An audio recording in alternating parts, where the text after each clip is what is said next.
Dans mes anciennes vidéos, j'ai insisté pas mal sur le fait qu'il faut avoir au minimum 3 ou 4 confirmations avant d'entrer sur un trade. Et je vous ai expliqué que petit à petit dans mes vidéos, on allait voir des nouvelles confirmations.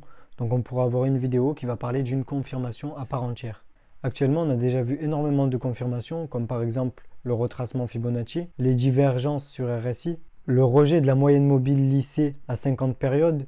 Je vous ai aussi montré les patterns de continuation et les patterns de retournement. Et on a aussi vu les cassures de trendline et de niveau de support et de résistance. Mais je ne vous ai pas encore parlé de ma confirmation préférée. Donc ma confirmation préférée, c'est les retests de lower low, de lower high, de higher high et de higher low. Là, je vous ai sûrement perdu, vous devez sûrement vous dire mais qu'est-ce qu'il raconte, j'ai jamais entendu ces mots-là. Et c'est totalement normal parce qu'en fait, c'est des mots anglais. Vous ne savez sûrement pas qu'est-ce que c'est lower high, c'est higher low, etc.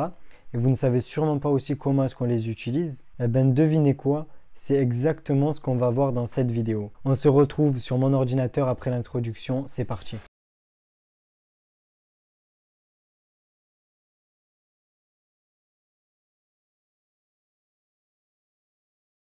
Voilà, donc on se retrouve sur mon ordinateur et on va essayer de voir du coup qu'est-ce que c'est lower low, c'est higher low, c'est lower high et c'est higher high.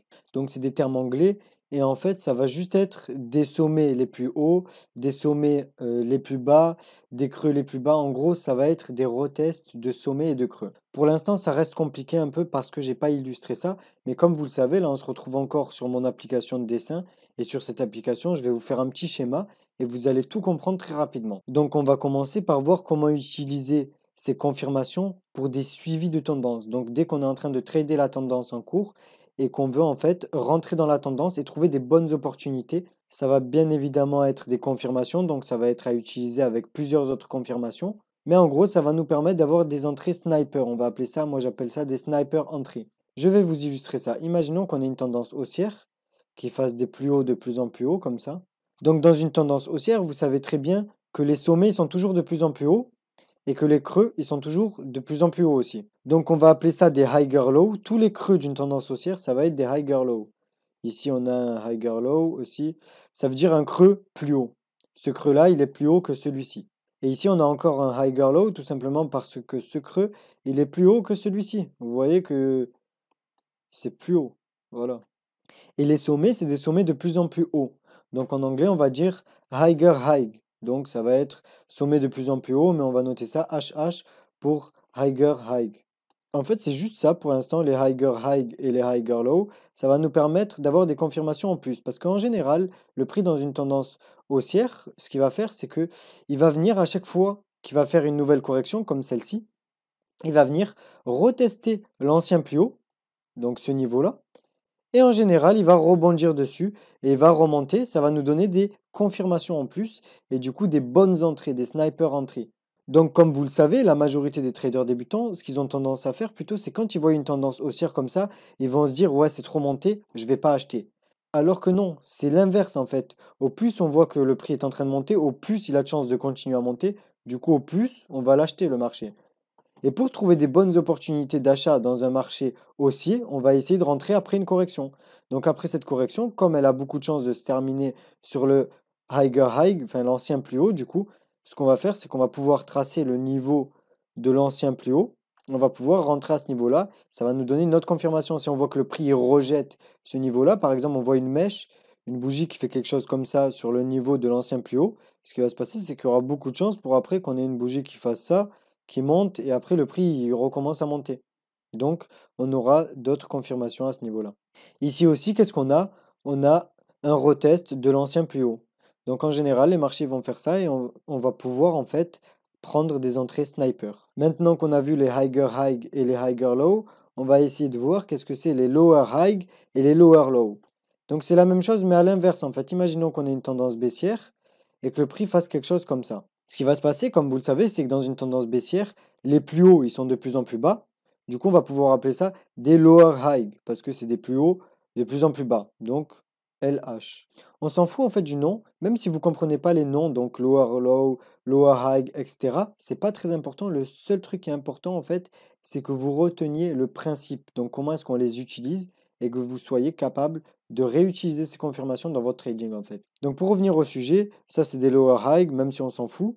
Et ça, c'est des lower low, parce que c'est des plus bas de plus en plus bas. On est d'accord que ce plus bas-là, il est plus bas que celui-ci. Et celui-ci, il est plus bas que celui-ci. Donc je vous apprends rien normalement. Si vous avez appris le minimum et que vous avez regardé mes anciennes vidéos, vous savez très bien qu'en fait, ben, dans une tendance baissière, les plus bas, ils sont de plus en plus bas. Donc ici, on a un lower low, ici, on a un lower low, etc. Donc en général, le prix dans une tendance baissière, on va pouvoir avoir des bonnes opportunités de vente en fait quand le prix va venir retoucher ces lower low. Donc dans une tendance baissière, en général, on va avoir d'excellentes opportunités de vente dès que le prix va toucher ces lower low et qu'il va venir les retester. Pareil dans ce cas-là, qu'est-ce que vous voyez? Vous voyez que le prix revient toucher le lower low.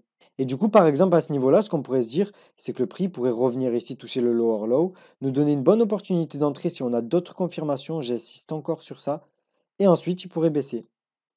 Donc là, je vous ai montré comment utiliser les retests de lower low et de lower high pour suivre la tendance. Je vous ai montré pour suivre une tendance baissière et à l'inverse, ce qu'on a vu tout à l'heure, pour suivre une tendance haussière. Mais on peut aussi les utiliser en fait pour avoir d'excellentes entrées d'inversion de tendance en fait. Voilà, donc imaginons en fait qu'on ait un prix qui soit dans une tendance haussière. Donc on a pris des opportunités, on va dire à l'achat, on s'est bien gavé sur cette tendance haussière.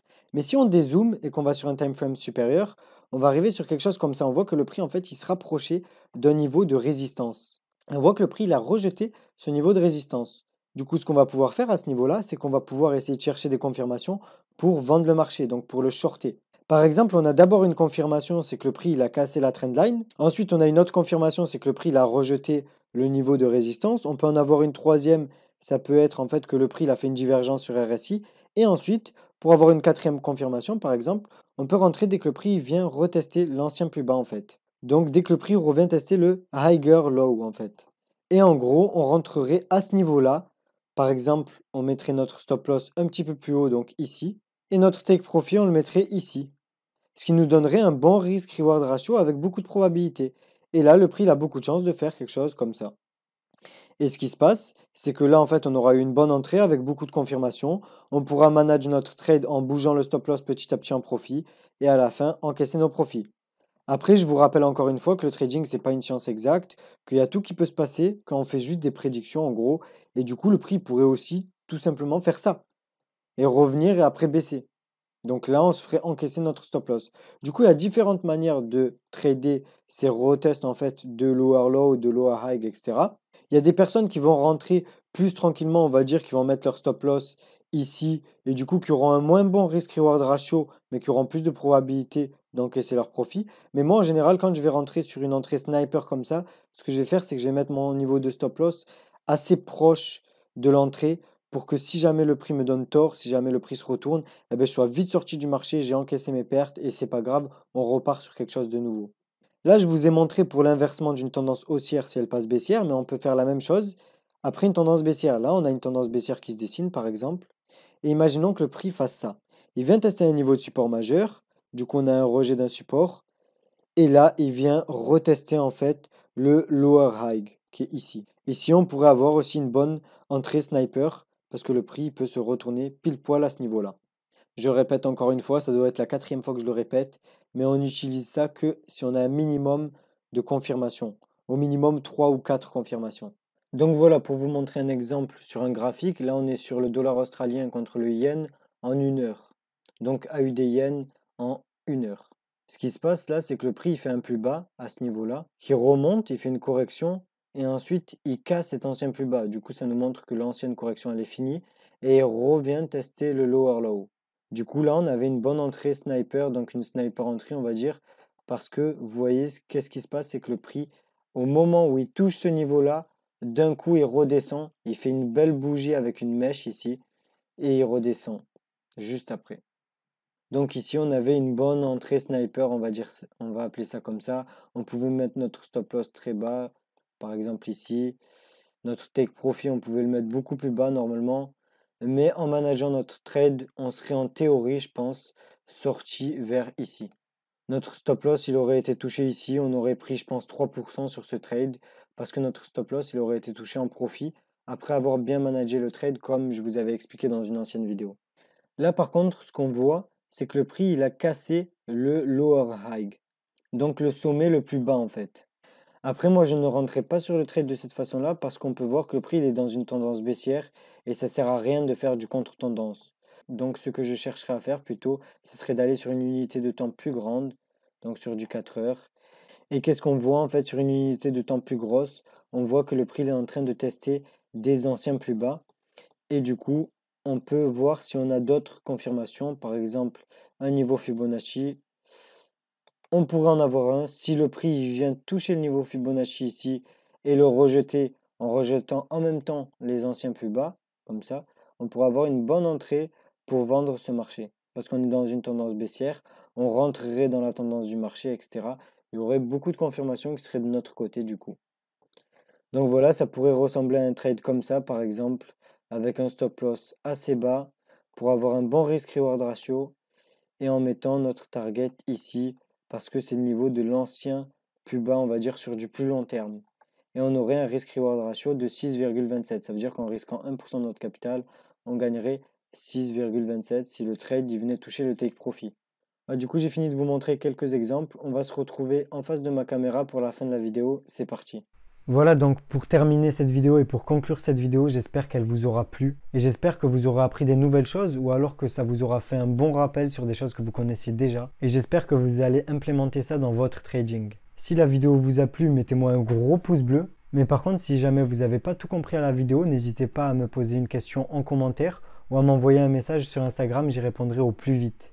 N'oubliez surtout pas de vous abonner et d'activer la cloche de notification juste en bas pour ne pas manquer mes prochaines vidéos. Sur ce, si vous êtes abonné, on se retrouve dans la prochaine vidéo.